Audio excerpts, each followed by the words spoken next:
Si pensáramos que la Biblia está llena de milagros míticos y de leyendas, la revelación perdería credibilidad enseguida. No habría espacio para lo sobrenatural. Imagínese, si desacreditamos eventos extraordinarios como el agua convertida en vino, caminar sobre el agua del mar de Galilea, las sanaciones, la resurrección de Lázaro y la resurrección de Jesucristo.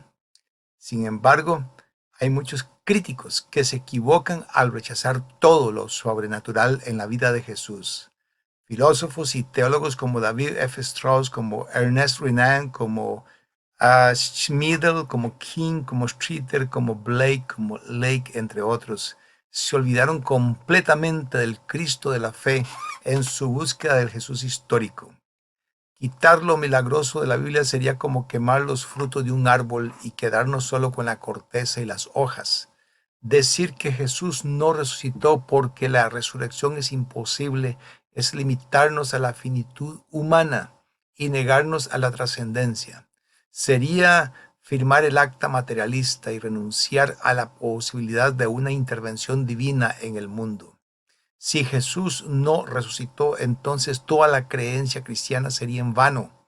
Sin embargo, hoy en día, después de 6 décadas desde Bultmann, el teólogo que desacreditó los milagros, se acepta que en el cosmos hay cosas sorprendentes e inexplicables con nuestros métodos científicos.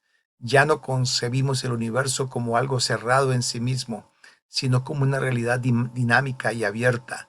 Lo que conocemos del universo es solo la punta del iceberg y hay mucho más que aún no sabemos. El Dios de la Biblia no puede ser reducido a la naturaleza creada por él mismo, como creyeron algunos filósofos materialistas a lo largo de la historia desde una perspectiva panteísta. Sería lógico pensar que no se puede alterar el orden natural porque eso sería cambiar a Dios. Pero si el Creador existe fuera del espacio, la materia y el tiempo, como lo ha hecho todo desde la nada absoluta, entonces es lógico creer que puede intervenir en su creación cuando lo considere conveniente y por lo tanto los milagros son posibles. Pero a pesar de todo, la resurrección nunca será un evento demostrado ni demostrable. Si lo fuera, no habría escépticos. Si pudiéramos probarlo, ¿qué sentido tendría la fe? Aquello que se puede demostrar no requiere de la fe, pero como dice el apóstol Pablo, por fe andamos y no por vista. La resurrección de Jesús es un evento que va más allá de la lógica y la razón humanas. No puede ser probada científicamente, pero tampoco puede ser descartada por completo.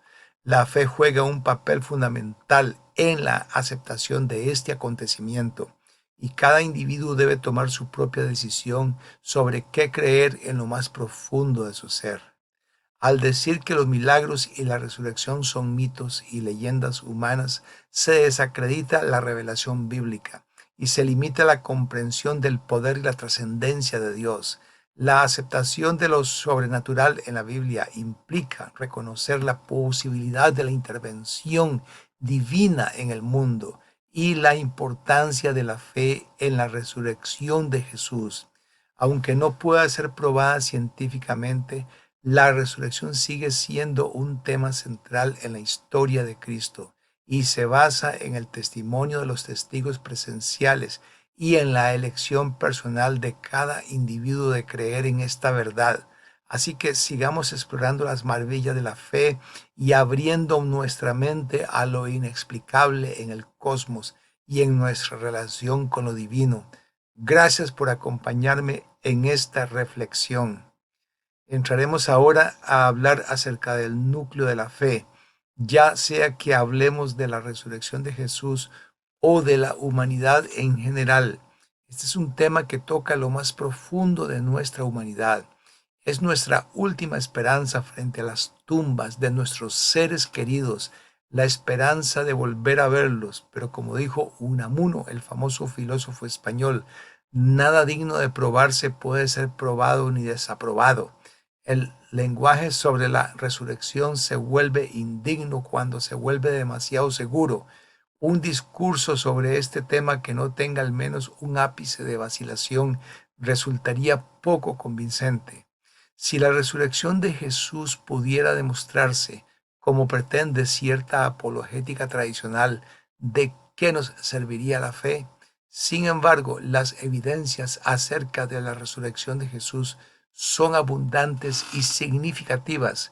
De hecho, la resurrección es el núcleo central del Nuevo Testamento y del cristianismo en general. Fue como dijo el apóstol Pablo: si Cristo no resucitó, vana es entonces nuestra predicación, vana es también nuestra fe. En 1 Corintios 15:14. Las palabras de Pablo en 2 Corintios 1:9, donde leemos: pero tuvimos en nosotros mismos sentencia de muerte, para que no confiásemos en nosotros mismos, sino en Dios que resucita a los muertos. Esas palabras formaban parte de la creencia general de la iglesia primitiva. Probablemente se usaban incluso en las primeras comunidades cristianas palestinas en sus oraciones de alabanza. Como dice el teólogo español Zenén Vidal, estas palabras del apóstol son probablemente no solo la más antigua formulación de la fe pascual, sino incluso la expresión más antigua y original, potente de la fe cristiana en absoluto. Esto significa que la resurrección de Jesús no fue un invento posterior de creyentes tardíos, sino que formó parte de la fe desde los mismos orígenes del cristianismo. En resumen, la resurrección es el corazón de nuestra fe, y aunque no pueda ser demostrada de manera definitiva, las evidencias y la creencia en ella son abundantes y significativas. La vacilación y la incertidumbre en nuestro lenguaje sobre la resurrección en realidad fortalecen nuestra fe y nos recuerdan que esta es la esperanza que nos sostiene como creyentes. Pasemos ahora a ver que la resurrección es un milagro. Es un tema que muchas personas encuentran difícil de creer. Algunos argumentan que los milagros no son posibles, ya que van en contra de las leyes de la naturaleza. Pero ¿es realmente todo lo que no entendemos imposible? ¿Podría ser que lo que nos resulta incomprensible simplemente ocurra? Durante mucho tiempo la ciencia ha tratado de explicar todo con el método experimental, pero cada vez más se reconoce que hay cosas que no se pueden explicar de esta manera. La realidad del cosmos es dinámica, cambiante y abierta a la posibilidad divina. Se cree que puede haber dimensiones adicionales en el universo, más allá de las 4 que conocemos, que podrían explicar lo que hoy consideramos milagros sobrenaturales. En definitiva, se está aceptando que hay cosas que simplemente no podemos explicar con la ciencia, pero esto no significa que no puedan ser reales. Pasemos ahora a que escapa a la posibilidad de la ciencia para probarla. Uno de los temas que se discute con frecuencia es si la resurrección puede ser probada científicamente. Sin embargo, como muchos han señalado, la resurrección de Jesús no puede ser probada científicamente. Al igual que cualquier hecho histórico, esto se debe a que uno de los elementos fundamentales del método científico es la capacidad de reproducir el fenómeno natural en laboratorio bajo condiciones controladas para poder demostrarlo. Pero como sabemos, los hechos históricos no pueden reproducirse, ya que ocurren solo una vez. Por lo tanto, la historia es una disciplina que no puede seguir el método científico tradicional paso a paso, como lo hacen las ciencias de la naturaleza. Por eso no podemos probar la resurrección de Jesús de manera científica. Y pasamos ahora a la importancia de distinguir entre el hecho y la fábula. ¿Cuál es la diferencia entre un hecho y una fábula? Esa es una pregunta importante, especialmente en lo que respecta a la resurrección de Cristo. Algunos han sugerido que la resurrección fue simplemente una idea inventada por los discípulos incapaces de aceptar la muerte de Jesús. Pero según Pedro, los discípulos no siguieron fábulas artificiosas, sino que vieron con sus propios ojos la majestad de Cristo resucitado.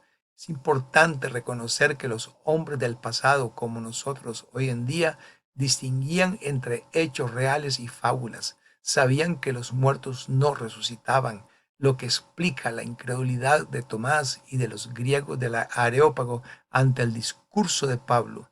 En resumen, debemos ser cuidadosos al distinguir entre hechos reales y fábulas artificiosas para tener una comprensión clara de los eventos históricos importantes.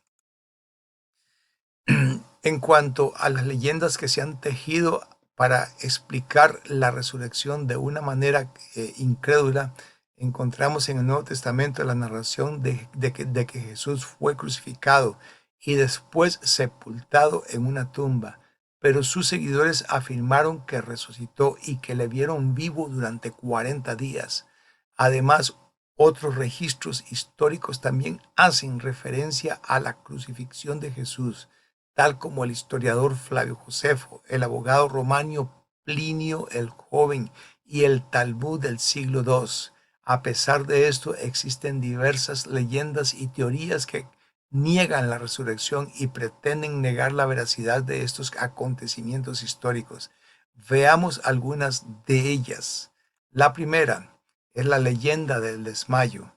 Esta teoría plantea que Jesús no murió en la cruz, sino que simplemente perdió el conocimiento y más tarde, al ser depositado en la tumba, el aire frío y húmedo hizo que volviera en sí, recuperándose por completo. Sin embargo, esta teoría plantea varias suposiciones ilógicas, como que después de soportar la flagelación, la pérdida de sangre y la presión sanguínea descendente, según ellos, Jesús no murió. Además, el hecho de que los soldados romanos no le quebraran las piernas, que habría causado una muerte segura, también contradice esta teoría.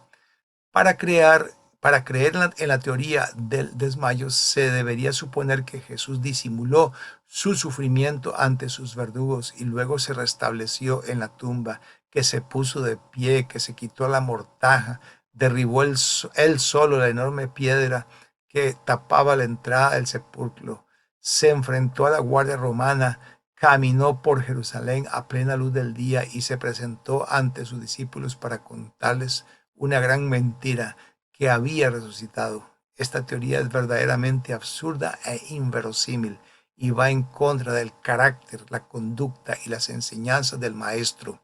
Por lo tanto, podemos concluir que esta teoría no sustenta la idea de que Jesús no murió en la cruz y que la resurrección es un hecho real y creíble.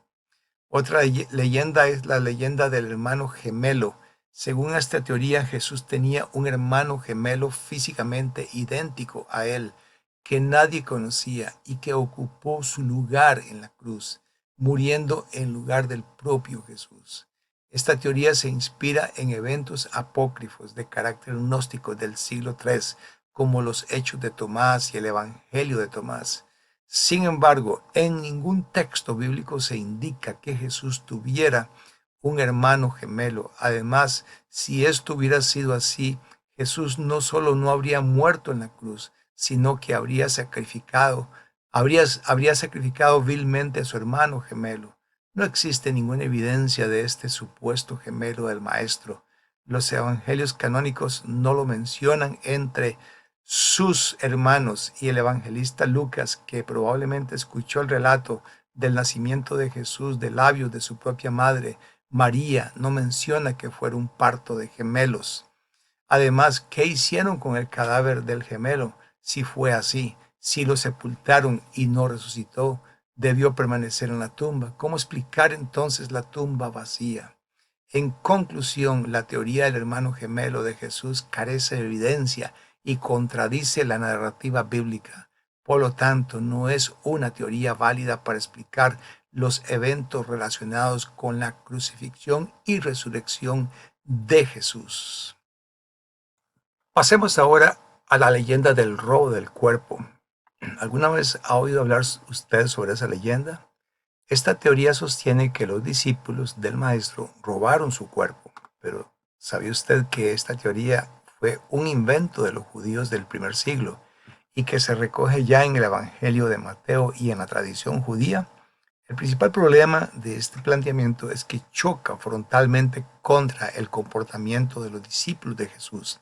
A pesar de que el Maestro les había anunciado su muerte inminente, ninguno de ellos tenía la esperanza de que resucitaría al tercer día. Nadie esperaba verlo después de muerto. Es increíble que si ellos hubieran robado el cuerpo de Jesús, tal como dijeron sus enemigos judíos, se dedicaran pocos días después a predicar tan valientemente que éste había resucitado. ¿Cómo iban a consagrar sus vidas a proclamar conscientemente una mentira en la que no creían? ¿Se hubieran dejado matar por defender un miserable embuste? La mayoría de ellos murieron por proclamar el Evangelio y la resurrección de Jesucristo. Se sabe por fuentes históricas externas a la Escritura que los apóstoles sufrieron martirios terribles por su fe. Simón fue martirizado en Persia. Judas Tadeo fue crucificado en Edesa, Grecia. Matías fue lapidado y posteriormente decapitado en Jerusalén. Bartolomé fue desollado vivo en Armenia. Tomás murió atravesado por lanzas en la India. Pedro fue también crucificado con la cabeza hacia abajo en Roma. Mateo fue decapitado en Etiopía. Andrés fue crucificado en una cruz en forma de X en Grecia. Felipe fue azotado y crucificado en Hierápolis. A Jacobo, el hermano de Juan, se le decapitó en Jerusalén por orden de Herodes, y Jacobo, el hermano de Jesús, fue arrojado desde la torre del templo de Jerusalén y posteriormente golpeado hasta morir. Casi ningún apóstol murió de muerte natural. Entonces, ¿hubiera valido la pena robar el cuerpo de Jesús, luchar contra la guardia romana, deshacerse secretamente del cadáver, inventarse la increíble historia de la resurrección y pregonarla con tanto fanatismo religioso? ¿Qué beneficio personal habrían obtenido de todo esto? ¿Su martirio y el de otros cristianos a lo largo de la historia? La teoría del robo es absolutamente absurda. También está la leyenda de la alucinación, ¿verdad? Esta teoría sostiene que los seguidores del maestro simplemente creían verlo resucitado, pero en realidad se trataba de una alucinación colectiva en sus propias mentes. Sin embargo, la psicología demuestra que solo las personas que padecen de brotes psicóticos sufren alucinaciones, lo que hace improbable que todos los apóstoles y hasta 500 personas hayan tenido alucinaciones simultáneamente con... Y además muchos de los testigos de las apariciones de Jesús no creían que estuviera vivo, ni anhelaban volverlo a ver. ¿Cómo explicar la tumba vacía si todo se trató de una ilusión mental? ¿Por qué Pablo arriesgaría su reputación dando una lista concreta de las personas que vieron a Jesús después de morir? La teoría de la alucinación choca contra la realidad de la tumba vacía, por lo que no puede ser tomada en serio. Resulta mucho más lógico creer que las apariciones de Jesús realmente ocurrieron tal como contaron los apóstoles. También está la leyenda de la tumba equivocada. Es una de las teorías más discutidas sobre la resurrección de Jesús, la posibilidad de que los discípulos se equivocaron de sepulcro al buscar su cuerpo. Sin embargo, esta teoría no es muy convincente si tenemos en cuenta los datos que proporcionan los evangelistas. Por ejemplo, los evangelios sinópticos indican que varias personas, incluyendo a María Magdalena y las mujeres que acompañaron a Jesús desde Galilea, estuvieron presentes cuando José de Arimatea colocó el cuerpo de Jesús en un sepulcro nuevo. ¿Cómo es posible que todos se equivocaran de tumba 3 días después? Además, no habría una guardia romana custodiando la tumba por miedo a que los discípulos robaran el cuerpo. Si todos se hubieran equivocado de tumba, no habría sido fácil para las autoridades judías y romanas encontrar la verdadera tumba y mostrar el cuerpo para acabar con la creencia en la resurrección, pero esto no sucedió porque todos sabían cuál era la tumba correcta y estaba vacía. Este hecho histórico es uno de los mejores argumentos para la resurrección de Jesús, Por lo tanto, la teoría de que los discípulos se equivocaron de sepulcro no parece tener mucho fundamento. Otra leyenda es la conocida como la leyenda del alienígena. ¿De veras fue Jesús un alienígena? En la moda moderna de la ufología y el gusto por los extraterrestres, ha surgido la idea de que Jesús pudo haber sido un ser venido de un supuesto planeta lejano. Esta teoría sugiere que sus poderes milagrosos y su elevado psiquismo, que en su mundo podrían ser normales, aquí en la Tierra nos parecen sobrenaturales. Pero ¿se puede verificar o refutar esta teoría? Desde el punto de vista filosófico, las hipótesis no contrastables suelen descartarse a priori. Además, la ciencia actualmente no tiene constancia de la existencia de los extraterrestres. Los partidarios de esta teoría comienzan afirmando la conclusión y luego intentan que los hechos se ajusten a la hipótesis, lo que es una falacia conocida como sesgo de confirmación. En resumen, aunque esta teoría parece probarlo todo, en realidad no prueba nada. Pasemos ahora a la leyenda de que Jesús fue una leyenda. Esta teoría sostiene que la resurrección de Jesús es una invención de sus seguidores. En otras palabras, que los relatos evangélicos sobre la muerte, resurrección y apariciones de Cristo son leyendas elaboradas por los apóstoles con el fin de transmitir las verdades espirituales predicadas por su amado Maestro, que en realidad habrían muerto como cualquier otro ser humano. Pero ¿qué tan creíble es esta teoría? Bueno, primero que nada tenemos que considerar que el cuerpo de Jesús fue sepultado y que posteriormente la tumba se encontró vacía. Esto implica que realmente existió. Además, los apóstoles hablaron de la resurrección y la pregonaron ante el mismo público que había presenciado la crucifixión de Jesús. Si hubieran mentido o tergiversado los hechos, la gente lo habría denunciado inmediatamente. Sin embargo, esto no ocurrió, sino más bien todo lo contrario. Miles de personas aceptaron el testimonio de los apóstoles y se convirtieron a Cristo. Además, si el objetivo de los apóstoles hubiera sido difundir una leyenda falsa, ¿qué sentido habría tenido empezar por Jerusalén, el lugar donde se acababa de crucificar a su maestro?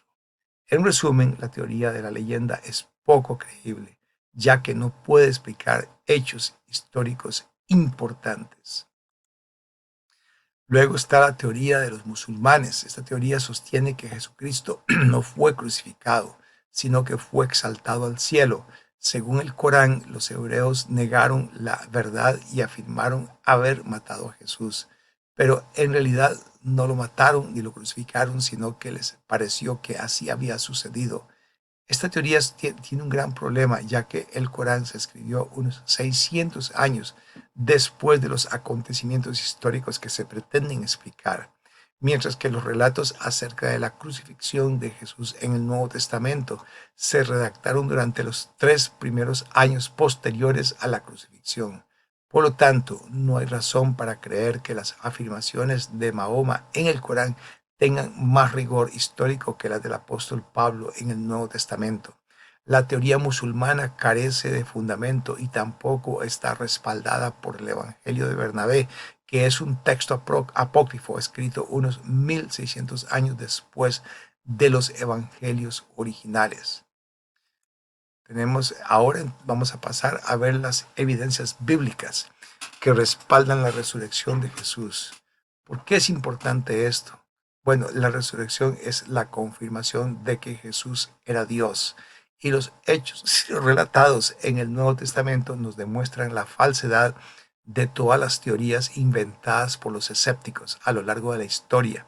La evidencia histórica y la pura lógica nos indican que Jesús fue quien dijo ser, que en efecto murió en la cruz, fue sepultado y la tumba quedó vacía. Estos hechos son incontrovertibles, por mucho que algunos no quieran aceptarlos. Así que repasemos lo que vamos a presentar a partir de ahora. Tenemos las escrituras que relatan los hechos de la vida de Jesús y su muerte en la cruz. Y luego tenemos la tumba vacía que demuestra que Jesús resucitó. Además tenemos los testimonios de los discípulos que afirman haber visto a Jesús después de su muerte. Todo esto nos lleva a la conclusión de que la resurrección de Jesús es verdadera.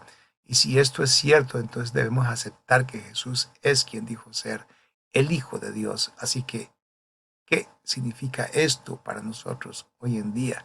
Significa que podemos tener la seguridad de que Jesús tiene el poder de salvarnos y de darnos vida eterna. Hablemos como primera evidencia bíblica, hablemos de los testigos oculares. En el Nuevo Testamento encontramos versiones del acontecimiento de la resurrección que ya circulaban en la época en que vivían los contemporáneos de Jesús. Esas personas podían confirmar o negar la veracidad de lo que predicaban los apóstoles. Los evangelistas fueron testigos directos de la resurrección o relataron lo que les contaron testigos oculares. Los apóstoles defendieron el evangelio apelando al común conocimiento del hecho de la resurrección de su maestro. Y lo más curioso es que gozaban de gran simpatía entre el pueblo. Pero ¿cómo podían gozar de esa simpatía si la resurrección no hubiera sido un suceso verdadero? Si mintieron deliberadamente, ¿acaso la gente que conocía la verdad lo habría tolerado? Tomemos en cuenta otra evidencia bíblica y es el hecho de que se rompió un sello de Roma. Imaginen un sello romano, un objeto de arcilla que era utilizado por el gobierno para evitar que algo fuera manipulado. Sabían que en la época romana, si alguien violaba ese sello, la pena era la crucifixión cabeza abajo. ¿Se imaginan quién se hubiera atrevido a arrancar el sello de arcilla que Roma había colocado en la tumba de Cristo? Incluso los discípulos, que ya estaban asustados y desorientados, jamás se hubieran atrevido a hacer algo así.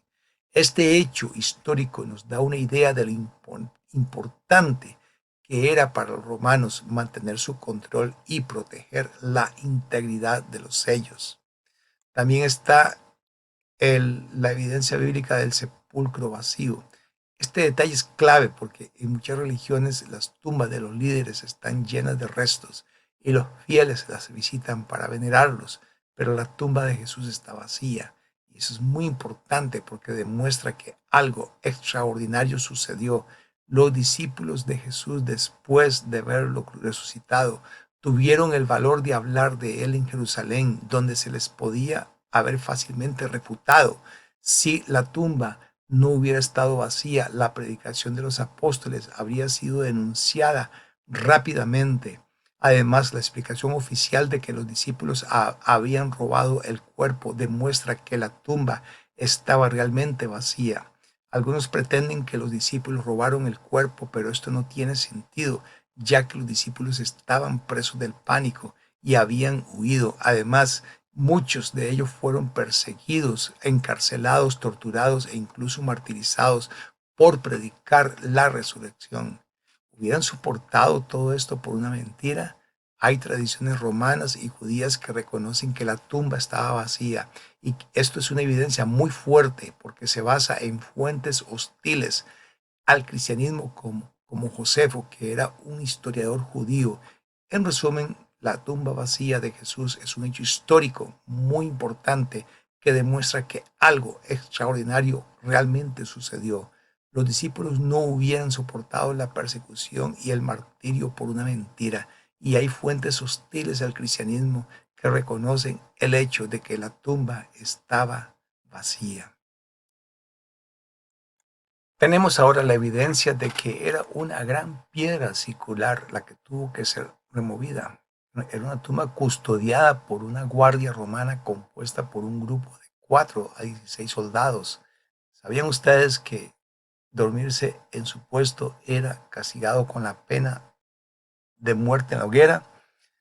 Increíble, ¿verdad? Pues resulta que en la madrugada de la resurrección, esta guardia romana se durmió y cuando despertaron se dieron cuenta de que la gran piedra circular que cerraba la tumba de unas 2 toneladas de peso había sido quitada levantada de su lugar. ¿Qué les habrá pasado a esos soldados?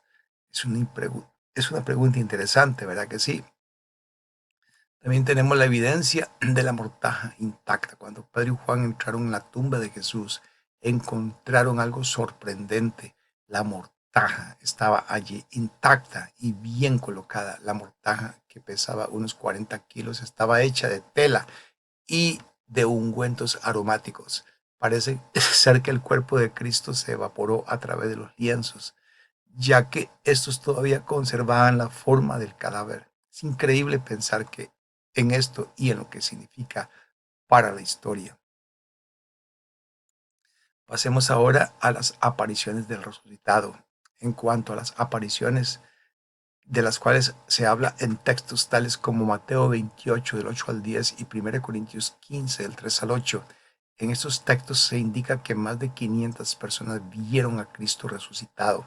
Eso significa que cuando se escribieron estos relatos, la mayoría de los individuos que presenciaron el acontecimiento de la resurrección aún estarían vivos y podían testificar la veracidad o falsedad de los hechos. Es importante destacar que no se deben confundir las apariciones con alucinaciones. Las personas que sufren alucinaciones poseen normalmente un carácter paranoico o esquizofrénico y estas se refieren siempre a experiencias pasadas e igualmente suele darse una actitud de expectativa en el individuo que las sufre. Sin embargo, ninguna de las personas que aparecen en el texto bíblico reúne estas condiciones anormales. Cada una de las apariciones fue bien distinta de las demás y se produjeron en horas, situaciones y con personas diferentes que poseían temperamentos distintos y que también tuvieron reacciones diferentes. Por ejemplo, María se emocionó, los discípulos se asustaron, Tomás mostró incredulidad. El prestigioso teólogo alemán de la Universidad de Frankfurt, Hans Kessler, escribe que no hay ningún indicio de que el cristianismo primitivo redujera la fe en la resurrección a procesos psíquicos internos, y una explicación puramente psicológica es incompatible con la seriedad y el alcance religioso de los textos. Es interesante notar que las mujeres fueron las primeras en ver a Jesús resucitado, lo cual era un hecho poco convencional, ya que según los principios judíos las mujeres no eran testigos válidos como evidencia legal.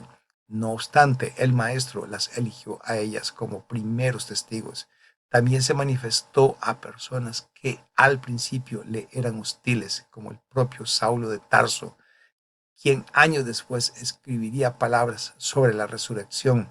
Lo que Pablo quería decir es que la muerte dejó de ser el aguijón que podía dañar a los que a los que están en Cristo. Y estar en Cristo significa dejarse vivificar por el poder de su resurrección. En resumen, estas apariciones del resucitado no pueden ser explicadas simplemente como alucinaciones o procesos psicológicos internos, sino que fueron experimentadas por diferentes personas en diferentes momentos y circunstancias. Esto respalda la veracidad de los hechos y la fe en la resurrección de Cristo. También está la evidencia de la fe de los cristianos. La resurrección de Jesús es un testimonio claro de la fe de ellos.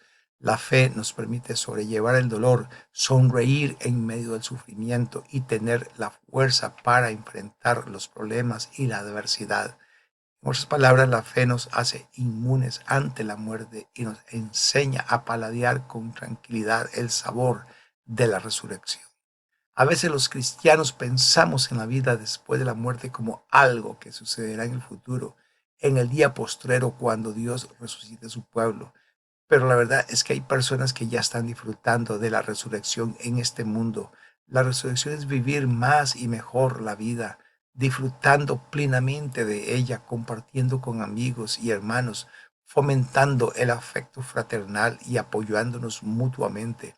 La resurrección que logró Cristo al vencer definitivamente la muerte es como un fuego que corre por la sangre de la humanidad, un fuego que nada ni nadie puede apagar excepto nuestro propio egoísmo, las rivalidades, los celos o el desamor. El individualismo egoísta es como un cubo de agua fría capaz de apagar el fuego gozoso de la resurrección.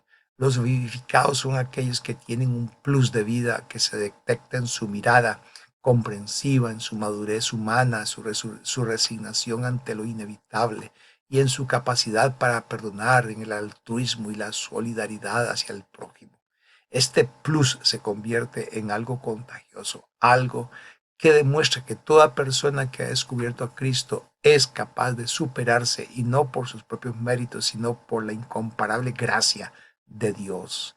Lo más extraordinario de la resurrección de Jesús es que puede hacernos a cada uno de nosotros una persona vivificada. Aunque la realidad de la muerte nos corta ramas todas las noches, la vida es más fuerte y podemos hacer reverdecer cada mañana nuestras ilusiones y esperanzas.